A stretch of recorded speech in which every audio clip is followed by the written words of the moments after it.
Và ngay sau đây cho phép ban tổ chức chúng tôi xin được trân trọng kính mời các quý vị đại biểu khách quý.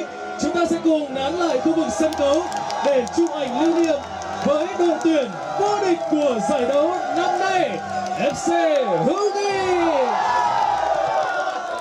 Một lần nữa xin được trân trọng kính mời các quý vị đại biểu khách quý, chúng ta có thể cùng di chuyển về khu vực phía trước sân khấu để chụp ảnh lưu niệm với đội tuyển xuất sắc nhất giải đấu năm nay. Một lần nữa xin được chúc mừng FC Hữu Nghị Moscow với những đóng góp tuyệt vời.